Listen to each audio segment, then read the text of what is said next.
اسی طرح جو ہے اب آئیے عشرہ ذوالحجہ کی طرف جاتے ہیں اور اپنی بات کے خاتمے کی طرف جا رہا ہوں کہ یہ تو پوری باتیں میں نے لے لی، اب وہ 10 دن کے بارے میں ہم بات کرتے ہیں۔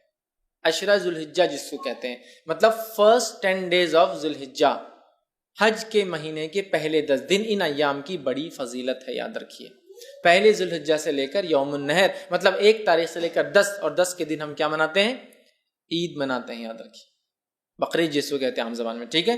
تو یہ 10 دن کی فضیلت کیا ہے اس کی طرف ہم بڑھتے ہیں۔ تو ذوالحجہ کے پہلے 10 دن کی فضیلت کے تعلق سے نبی اکرم صلی اللہ علیہ وسلم فرماتے ہیں، صحیح بخاری کی روایت ہے، غور سے سنیے کتنی فضیلت ہے ان دنوں کی، جس کو ہم بہت ایزی، بہت آسان اور بہت معمولی سمجھتے ہیں۔ حدیث کے الفاظ ہے، ذوالحجہ کے ابتدائی 10 دنوں کے مقابلے میں دوسرے کوئی ایام ایسے نہیں جن میں نیک عمل اللہ کو ان دنوں سے زیادہ محبوب ہو۔ مطلب ذوالحجہ کی پہلی 10 تاریخ میں جو اعمال انسان کرتا ہے اللہ کو اتنے پسند ہے کہ اتنا پسند اللہ کو باقی دوسرے دنوں میں کیے گئے اعمال محبوب نہیں ہیں۔ صحابہ کرام نے عرض کیا، اللہ کے رسول صلی اللہ علیہ وسلم کیا جہاد بھی نہیں؟ تو فرمایا اللہ کی راہ میں جہاد بھی افضل نہیں ہے۔ مطلب اتنا افضل ہے اس مہینے میں اعمال کرنا کہ ایک آدمی عام دنوں میں اگر جہاد بھی کرے تو ان دنوں میں کیے گئے اعمال کی برابری نہیں کر سکتا۔ تو آپ نے ہاں جہاد بھی نہیں سوائے اس مجاہد کے جو اللہ کی راہ میں نکلے، جان بھی لے جائے، مال بھی لے جائے، جان بھی چلی جائے، مال بھی چلے جائے، وہ زیادہ افضل ہے، باقی کوئی عمل افضل نہیں۔ مطلب ذوالحجہ کے پہلے 10 دن میں آپ جو عمل کریں گے وہ عمل جہاد سے بھی زیادہ افضل ہے۔ صرف اس مجاہد کے مقابلے میں ہمارا عمل کم ہوگا ان 10 دنوں کا جو مجاہد جان مال دونوں لے کے جائے اور کھپا دے، مطلب ختم ہو جائے، ورنہ باقی سارے اعمال ان دنوں میں افضل ہے۔ تو گویا پتہ چلا ان دنوں میں کیے گئے اعمال سب سے افضل ہے، یاد رکھیے سب سے افضل ہے۔ تو آپ جب پتہ چل گیا سب سے افضل ہے تو ہمیں خوب کوشش کرنا چاہیے۔ اور اس کے تعلق سے حافظ ابن حجر عسقلانی رحمہ اللہ لکھتے ہیں کیوں اللہ نے ان ایام کو سب سے افضل بنایا ہے، اور بڑی اچھی بات لکھتے ہیں، اور ایک حکمت، بڑی اچھی حکمت وہ لکھتے ہیں، اور وہ فرماتے اور کہتے ہیں اللہ تعالیٰ نے عشرہ ذوالحجہ، پہلے ذوالحجہ کے پہلے 10 دنوں کو اس لیے فضیلت اور شان اور شوکت بخشی ہے، اس کا سبب یہ وہ لکھتے ہیں یہ وہ دن ہیں جن میں ساری عبادتیں ایک ساتھ مل جاتی ہے، یہ وہ ایام ہے، یہ وہ مہینہ ہے جس میں ساری عبادتیں مل جاتی ہے۔ توحید تو ہے ایک مسلمان چلتا ہے، نماز، روزہ، صدقہ اور حج، سب چیزیں ایک ساتھ آتی ہے اس مہینے کے اندر۔ اس کی اسپیشلٹی ایسا ہے، اور کوئی مہینہ نہیں ہے سال کا جس میں ساری عبادتیں ایک ساتھ آئیں۔ آپ بولیں گے روزہ کہاں سے آ گیا؟ میں آگے آ رہا ہوں روزے کی طرف۔ اس دن نفل روزہ رکھ سکتے ہیں آپ ان 10 دنوں کے اندر، آگے میں رکھوں گا انشاءاللہ۔ چونکہ ساری عبادتیں وہ کہتے ہیں ایک ساتھ مل جا رہی، سب سے افضل اعمال ہے، تو ظاہر سے صدقہ بھی سب سے افضل اسی مہینے کا ہے۔ تو وہ کہتے ہیں چونکہ سارے اعمال ایک ساتھ مل جا رہے ہیں، توحید تو ہے ہی، نماز ہو جا رہی ہے، روز انسان پڑھتا ہے، روزہ بھی ان ایام کے اندر ہے، پہلے تاریخ سے لے کر 9 تاریخ تک روزہ رکھنا یہ سنت، اور اللہ کے رسول ہمیشہ رکھتے تھے ہر سال یہ روزے، فرسٹ 9 روزے ذوالحجہ کے، پہلے 9 دن کے روزے، 10ویں دن تو عید ہے، ٹھیک ہے، رکھتے تھے۔ تو روزہ بھی مل گیا، نماز بھی مل گئی، توحید پر انسان تھا، صدقات بھی کرے چونکہ سب سے افضل عمل ہے، اور اس میں حج بھی آ جاتا ہے، سارے ارکان ایک ساتھ آ رہے ہیں۔ تو وہ کہتے ہیں اس وجہ سے اللہ نے یہ حکمت ہو سکتی ہے کہ ان 10 دنوں کو اتنی زیادہ اہمیت دی، اور واقع میں ایسا اور کبھی نہیں ہوتا، یاد رکھیے۔ لیکن ایک سوال، کیا شب قدر سے بھی افضل ہے؟ تو نہیں، یاد رکھیے نہیں، وہ ایک اسپیشل ہے، اللہ نے قرآن میں جب بیان کر دیا تو اب اس کو ضرورت نہیں الگ سے وہ کرنے کی۔ شب قدر اور رمضان کا عشرہ اس کی ایک الگ ہی اپنی اہمیت ہے، وہ مستحکم، اس کی فضیلت بالکل ثابت ہے۔ اب جو باقی باتیں نہیں اس کے بعد ہی، اس کے نیکسٹ ہی آؤں گا، یاد رکھیے، ٹھیک ہے۔ تو سب سے افضل ہے، تو ان ایام میں ہمیں خوب سے خوب زیادہ زیادہ عمل کرنا چاہیے۔ اب وہ جو تکبیرات وغیرہ میں نے کہی تھی روک دیا تھا، ایام تشریق میں کرنا ہے، اب عشرہ ذوالحجہ میں بھی تکبیرات کو کہنا ہے، اور پورے 10 دنوں تک، اور باقی کے 3 دن۔ تو آئیے تکبیرات میں سب سے پہلے ہم خوب تکبیریں کہیں۔ مسند احمد کی روایت ہے، آپ سے فرماتے رہے، کہتے ہیں ان 10 دنوں میں، مطلب ذوالحجہ کے پہلے عشرے میں کے مقابلے میں دوسرے کوئی ایام ایسے نہیں جن میں نیک اعمال اللہ کے یہاں زیادہ درجے والے ہو، لہٰذا ان دنوں میں کثرت سے اللہ کی وحدانیت بیان کرو، اللہ کی بڑائی بیان کرو، اور اللہ کی حمد بیان کرو۔ ان 10 دنوں سے زیادہ عمل اللہ کو کوئی پسند نہیں، لہٰذا اللہ کی وحدانیت، ایک ہونا بیان کرو، اس کی توحید بیان کرو، اور اس کے تعلق سے آپ آگے فرما رہے ہیں اس کی جو ہے بڑائی، اس کی تکبیر بیان کرو، اور اس کی حمد بیان کرو، ٹھیک ہے۔ اب آئیے اللہ کی وحدانیت بیان کرنے سے کیا مراد؟ لا الہ الا اللہ، یہ کہنا، یہ وحدانیت بیان کرنا ہے نا۔ اسی طرح اللہ کی جو تکبیر بیان کرنے سے کیا مراد؟ اللہ اکبر کہنا اور دیگر تکبیرات جو اللہ کی بڑائی بیان کرتی ہے وہ کہنا. اسی طرح جو اللہ کی حمد بیان کرنے سے کیا مراد؟ اس کی تعریف بیان کرنا، ہر چیز کے اوپر اس کی پاکی اور اس کی تعریف بیان کرنا، یہ اس سے مراد ہے. اور پہلے ذوالحجہ سے لے کر 10 ذوالحجہ تک جو تکبیرات کہتے ہیں ان تکبیرات کو مطلق کہا جاتا ہے، یاد رکھیے. تو پہلے ذوالحجہ سے لے کر 9 ذوالحجہ تک جو تکبیرات انسان بیان کرتا ہے اسے تکبیر مطلق کہتے ہیں، مطلب وہ تکبیریں جو مطلق ہیں. اور 10 ذوالحجہ سے لے کر 13 جو تکبیر بیان کرتی ہے اس کو کہتے ہیں تکبیر مقید، وہ قید ہوتی ہے، کسی عمل کے ماتحت چلتی ہے، یاد رکھیے. تو یہ تکبیرات ہیں. اب کیا تکبیرات بیان کریں؟ تو آئیے کچھ چند تکبیرات جو ثابت ہے وہ آپ کے سامنے رکھ رہا ہوں جو ہم بیان کر سکتے ہیں. پہلی روایت مصنف ابن ابی شیبہ کی ہے، اس کے اندر آتا ہے کہ آپ جو تکبیر بیان کر رہے ہیں بڑائی وہ ہے اللہ اکبر اللہ اکبر اللہ اکبر لا الہ الا اللہ واللہ اکبر وللہ الحمد.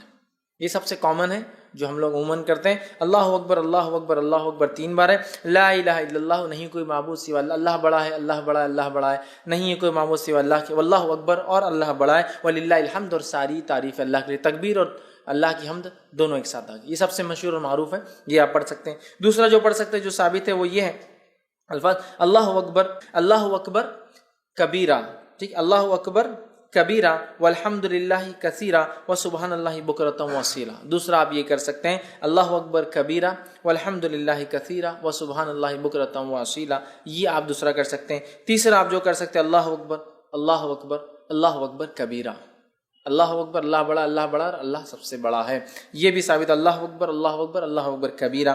ٹھیک ہے. اس کے علاوہ جو ثابت ہے فتح الباری میں جو روایت آتی ہے اس میں یہ ہے اللہ اکبر اللہ اکبر اللہ اکبر کبیرہ اللہ اکبر، یہ الفاظ بھی جو ہے آپ ادا کر سکتے ہیں.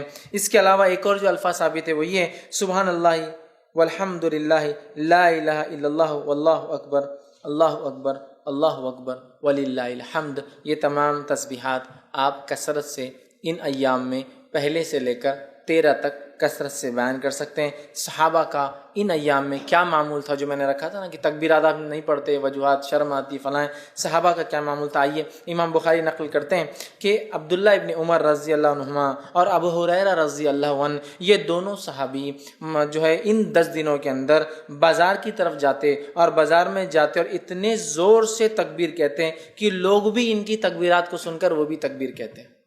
اب اگر ہمارے دور میں کوئی تکبیر بولتا گیا تو وہ ایک تو پاگل ڈکلیئر ہو جائیں گا، ایکسٹرا آرڈنری، حد سے زیادہ کہیں کو دکھاوا کر رہے بھیا تم، یہ کرنا والی چیز ہے. اگر یہ دکھاوا ہوتی تو صحابی کبھی نہیں کرتے تھے. یہ کرنے والے اعمال تو یا تو وہ ہو جائیں گا یا تو پھر اللہ کا ولی ڈکلیئر ہو کے عام لوگوں سے بڑا ہو جائے گا، اللہ کا ولی بھائی ہم نہیں کر سکتے، نیکسٹ آگے یہ ہو جائیں گا معاملہ. صحابہ نکلتے تھے اور اتنی زور سے بولتے تھے کہ سننے والے غفلت میں ہیں، بازار میں لوگ مارکیٹ میں بھول گئے ارے یاد آ گیا ذوالحجہ چالو ہے اور اس کے اپن نہیں بولو تکبیرات بیان، تو اتنی زور سے بیان کرتے ہیں کہ لوگ ان کی تکبیرات سن کر تکبیر بیان کرتے ہیں. عبداللہ بن عمر رضی اللہ عنہ کے تعلق سے آتا کہ مینا میں اپنے خیمے میں، مطلب حج کے لیے جاتے، مینا میں اپنے خیمے میں اتنی زور سے تکبیر بولتے کہ آواز مسجد میں چلی جاتی تو مسجد والے تکبیر بولتے، مسجد والے تکبیر بولتے تو آواز بازار میں چلی جاتی تو بازار والے تکبیر بولتے. اور چنانچہ روایت میں آتا ہے کہ مینا تکبیرات سے گونج اٹھتا تھا، بخاری کی روایت ہے. مطلب وہ یہاں بولتے تو مسجد والے سن لیتے، مسجد والے بولتے تو بازار والے سن لیتے، بازار والے بولتے تو اتنی زور سے آواز ہوتی کہ پورا مینا آواز سے گونجتا تھا لوگوں کی تکبیرات لوگ بیان کرے. جیسے حج میں ہوتا ہے نا، تو یہ حج میں تو کرنا ہی ہے، بازار میں بھی کرتے تھے. مطلب یہ حج کو نہیں کہتے شروعات میں، بازار میں بھی کرتے چلتے پھرتے. تو ہمیں خوب تکبیرات اس مہینے میں بالخصوص 1 سے لے کر 10 اور 10 سے لے کر 13 تک بیان کرنا ہے. تو اسے پتہ چلا کہ ہمیں چلتے پھرتے اٹھتے بیٹھتے ان میں تکبیرات باواز بلند زور سے بیان کرنا ہے. اور عورتیں چونکہ وہ زور سے نہیں کر سکتی تو وہ پست آواز میں ہلکی آواز میں اپنے گھروں میں کریں گی. ہاں اگر گھر میں غیر محرم کے سننے کے ڈر نہ ہو تو عورتیں بھی بلند آواز میں تکبیرات پڑھیں گی. سمجھ لیجیے گھر میں صرف محرم ہے، بھائی ہے، والد ہے، بچے ہے، سگے بھانجے بھتیجے، محرمات، تو عورت تیز بول سکتی ہے. لیکن ڈر ہو کہ غیر محرم سنیں گے تو پھر پست آواز میں بولیں گے. لیکن عورت بھی بولیں گی، اور میں تو کہتا ہوں عورت ہی پہلے بولے تو پھر بچے بھی بولیں گے. بچے تو ماں سے ہی سیکھیں گے نا. بہرحال تو عورت بھی بول سکتی ہے. ٹھیک ہے. اسی طرح جو ہے تکبیرات کے علاوہ ان ایام میں ہمیں کیا کرنا ہے؟ تو ان ایام میں ہمیں روزے رکھنا ہے. کون سے؟ عشرہ ذوالحجہ، پہلے ذوالحجہ کے پہلے عشرے کی بات چل رہی ہے وہ ہماری. اس میں کیا کرنا ہے؟ تکبیرات کے علاوہ روزے رکھنا ہے۔ نبی اکرم صلی اللہ علیہ وسلم کے تعلق سے آتا ہے، صحیح مسلم کی روایت ہے، مجھے اللہ تعالیٰ سے امید ہے کہ اس دن کا روزہ 9 ذی الحجہ، ایک سال پچھلے اور ایک سال اگلے گناہ کا کفارہ بنے گا، تو 9 ذی الحجہ کو تو رکھنا ہے، یہ غیر حاجی کے لیے، حاجی نہیں رکھیں گا۔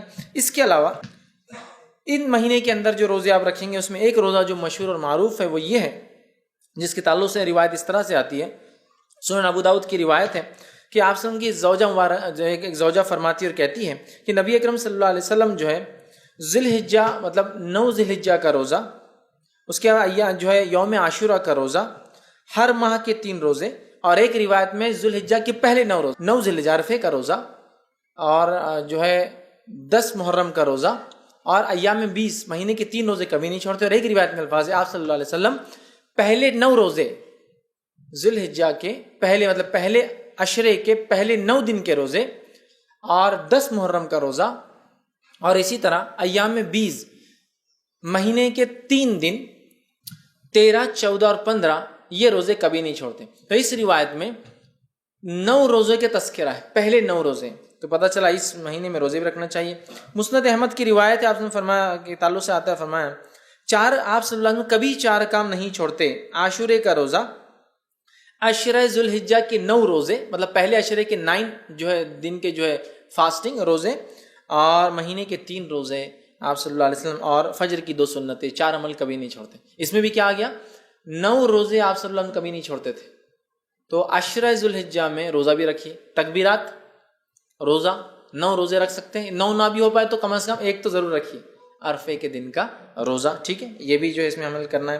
اس کے علاوہ چونکہ اس مہینے میں کیے گئے سارے اعمال افضل ہے، لہٰذا نفل نماز کا خوب اہتمام کرے۔ نفل نماز کے فائدے جو آتے ہیں صحیح مسلم کی روایت میں اس طرح سے آتے ہیں، اللہ تعالیٰ کے لیے اپنے سجدوں کو لازم کر لو، بے شک جب بندہ سجدہ کرتا ہے تو اللہ سبحانہ تعالیٰ کہ اللہ جو ہے سجدے کے ذریعے اپنی طرف تیرا ایک درجہ بلند کرتا ہے، اور اس سجدے کے ذریعے تیرا ایک گناہ مٹا دیتا ہے، اور یہ سال کے ہر وقت ہو سکتا ہے۔ تو لہٰذا یہ نفل نماز کے فضائل ہے، تو خوب ان مہینوں میں کیا کریں ہم زیادہ سے زیادہ، پہلے تو 9 روزے رکھنے کی کوشش کریں، کچھ نہ تو ایک نفل نمازوں میں اہتمام، فرض تو بہرحال کرنا ہی ہے، اس میں کوئی شک ہی نہیں ہے، نفل نمازوں کا کثرت سے اہتمام، اسی طرح تلاوت قرآن کا کثرت سے اہتمام، اس لیے کہ ہر حرف پہ 10 نیکی ہے، اور اس سے زیادہ کیا بہتر ہو سکتا ہے کہ ہم ذی الحجہ کے پہلے عشرے میں یہ عمل کریں جو سب سے زیادہ افضل عمل ہے، تو آپ وہ کیجئے۔ صدقہ دینا، اس لیے کہ صدقہ ایک بڑا افضل عمل ہے، صدقہ بھی دیجئے، اس لیے کہ اس 10 دن میں کیے گئے عمل سب سے افضل ہے، لہٰذا خوب جو ہے صدقہ آپ کیجئے، اور دیگر جتنی نیکیاں ہو سکتی وہ کریں، اور بالخصوص گناہ کبیرہ سے اور حرام کاموں سے اپنے نفس کو بچائے، بالخصوص گناہ کبیرہ سے اور حرام کاموں سے اپنے نفس کو بچائے، اس لیے کہ محترم اور حرمت والے مہینوں کو پاس اور لحاظ رکھنا یہی ہے کہ اس میں ہم گناہ اور معصیتیں کام نہ کریں، نیکیوں میں اضافہ کریں۔ تو جہاں ہم نیکیوں میں اضافے کی میں بات کر رہا تھا اب تک، تو یہاں گناہوں سے بچنا بھی بہت زیادہ ضروری ہے، اس لیے کہ یہ ایام میں کیے گئے اعمال سب سے زیادہ افضل ہے، لہٰذا خوب نیکی کا ہم اہتمام کریں، اور خوب اپنی نفس کو گناہوں سے بچائے، وہ چاہے ذی الحجہ کا مہینہ ہو یا دیگر اور 3 مہینے، مطلب ٹوٹل 4 مہینے حرمت والے، ان چاروں مہینے کا احترام کرے، حرمت کا پاس و لحاظ رکھے، گناہ اور معصیت سے اجتناب کرے، بالخصوص کبائر سے اپنے آپ کو بچائے، اسی طرح نیکیوں میں اپنے آپ کو آگے بڑھانے کی ہم جو ہے خوب سے خوب جو ہے کوشش کریں، اور بالخصوص وہ اعمال جو اعمال ہمیں بتائے گئے ان ایام میں کرنے کے، ان اعمال کو ہم جو ہے کثرت سے کرنے کی کوشش کریں، زیادہ سے زیادہ نیکی کریں، اور زیادہ سے زیادہ گناہوں سے اپنے نفس کو اپنے آپ کو بچانے کی کوشش کریں۔ اب آئیے آخر میں چند کلمات کہ ان ایام میں جو مخصوص دن ہیں ان کے کچھ نام آپ کے سامنے رکھ دیتا ہوں تاکہ بات سے واضح ہو جائے۔ جو ہے پہلے عشرے کو جو ذی الحجہ کا ہوتا ہے یا ذی الحجہ کا ہوتا ہے اسے کہتے ہیں عشرہ ذی الحجہ۔ تو عشرہ ذی الحجہ، عشرہ کا معنی 10 ہوتا ہے، تو عشرہ ذی الحجہ بولے تو بعد کے 10 دن یا آخر کے 10 دن نہیں یاد رکھے، جب بھی روایت میں آئیں گا عشرہ ذی الحجہ تو معنی ہے پہلے 10 دن، فرسٹ 10 days، ٹھیک ہے۔ اس کے علاوہ دوسرا جو ہے یوم الضحیٰ، یہ جو ہے عید الاضحیٰ کے دن کو کہتے ہیں یوم الضحیٰ۔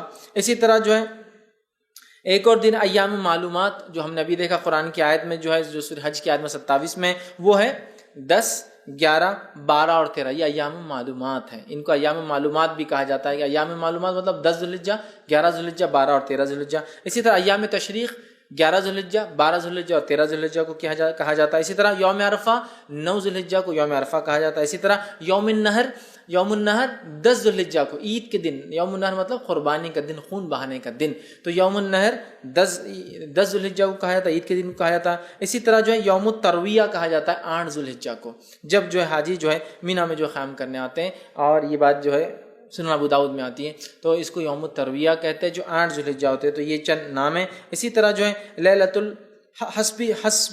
الحسبہ کہتا ہے، ایام تشریق کے بعد جو ایک رات آتی 14 کی، اس کو لیلۃ الحسبہ کہتے ہیں. تو یہ چند نام تھے جو ان دن میں ایام تشریق، یوم النہر، عید الاضحیٰ اور اس طرح سے ہم لوگ سنتے ہیں عام طور سے. تو یہ وہ چند چیزیں تھیں جو میں نے بہتر سمجھی کہ آپ کے سامنے